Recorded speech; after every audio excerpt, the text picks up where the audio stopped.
Kasih karunia dan damai sejahtera dari Tuhan Allah Bapa kita, dari anaknya Tuhan Yesus Kristus menyertai kamu sampai selamanya. Amin. Selamat pagi saudaraku, dengarkan firman Tuhan menuntun kita melakukan tugas baik hari ini, yaitu dari 2 Korintus 13 ayat 11 demikian firman-Nya. Akhirnya saudara-saudaraku, bersukacitalah, usahakanlah dirimu supaya sempurna, terimalah segala nasihatku, sehati sepikirlah kamu, dan hiduplah dalam damai sejahtera, maka Allah sumber kasih dan damai sejahtera akan menyertai kamu. Demikianlah firman Tuhan. Bapak Ibu, saudaraku yang terkasih dalam Yesus Kristus, realita kehidupan kita diperhadapkan dengan berbagai problem, tantangan, dan juga kesulitan-kesulitan. Itu di satu sisi. Tapi di sisi lain, dalam berbagai problem, dalam berbagai kesulitan, dan berbagai tantangan itu, kita menerima janji Tuhan yang mengatakan, lihatlah, aku menyertai kamu senantiasa sampai pada akhir zaman. Maka kesulitan, problem, dan juga tantangan yang kita hadapi tidak ada artinya dengan penyertaan Tuhan. Maka kalau kita beriman, Tuhan yang menyertai kita, dan kalau kita percaya Tuhan yang mencipta kita, dan kalau kita percaya Tuhan yang pencipta itu adalah yang maha kasih dan maha pemelihara, maka sesungguhnya tidak ada yang kita khawatirkan. Maka karena itulah Tuhan Yesus dalam khotbah di bukit dalam Matius 6 mengatakan, janganlah khawatir tentang apa yang akan kamu makan, apa yang akan kamu minum. Karena hanya orang-orang yang percaya mengkhawatirkan hal yang demikian. Di ayat 27-nya dikatakan demikian, siapakah di antara kamu yang berkuasa memperpanjang sehasta saja pada jalan hidupnya, kalau karena kekhawatirannya.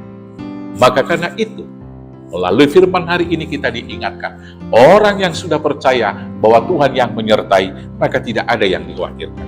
Maka kalau tidak ada yang kita khawatirkan, hidup sekarang adalah hidup bersukacita, memuji-muji nama Tuhan.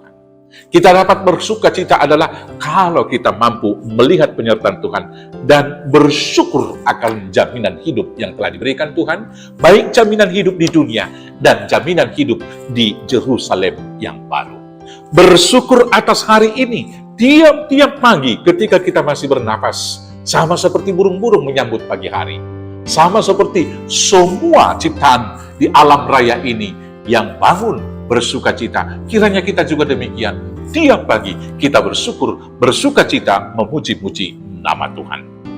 Yang kemudian, walaupun tidak ada lagi yang sempurna setelah kejatuhan ke dalam dosa, tetapi kita sebagai umat yang dipanggil Tuhan adalah kita hidup berusaha sempurna tiap-tiap hari.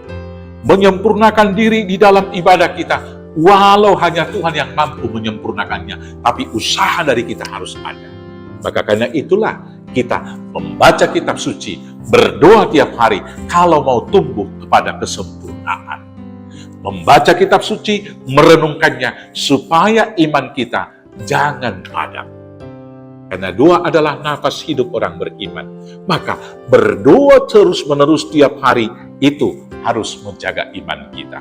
Demikian dalam kasih. Dalam tindakan kasih kita harus belajar dan belajar terus-menerus menyangkal diri, mengorbankan diri kita, dan memberikan yang terbaik bagi saudara yang lain. Dan yang kemudian, kita harus berusaha senantiasa dalam pengharapan kita, supaya dalam kesulitan yang paling sulit sekalipun, kita hidup dalam sukacita, kita tetap berharap. Dan yang berikutnya adalah berusaha hidup damai sejahtera dengan orang lain, yaitu dengan sehati sepikir. Dalam hidup bersama, supaya dapat sehati sepikir, dapat dalam damai sejahtera, maka pikiran yang berbeda-beda harus diletakkan di atas dasar kebenaran yang mutlak, yaitu firman Tuhan. Maka ketika segala pikiran yang berbeda itu dipertemukan di atas dasar kebenaran yang hakiki yang dari Tuhan, maka kita dapat saling menerima, saling mengakui satu dengan yang lain, dan hidup berdamai sejahtera. Dan kemudian dalam hidup bersama itu, ada tujuan bersama, memuji, memuliakan nama Tuhan. Bila hanya nama Tuhan yang kita muliakan dalam persekutuan, maka kita dapat hidup dalam damai sejahtera. Maka karena itu, saudara-saudaraku yang terkasih, usahakan dirimu sempurna. Sehati sepikirlah dalam hidup bersama, hidup di dalam damai sejahtera. Tuhan Yesus memberkati. Amin. Kita bersatu dalam doa. Terima kasih Bapa yang baik, mampukan kami berusaha terus-menerus bertumbuh di dalam iman, kasih, dan pengharapan. Biarlah Tuhan urapi kami, berkati, dan mampukan melakukannya hanya di dalam nama Yesus Kristus Tuhan Juru Selamat kami yang hidup. Amin. Selamat beraktivitas, Tuhan Yesus memberkati. Horas, horas, horas.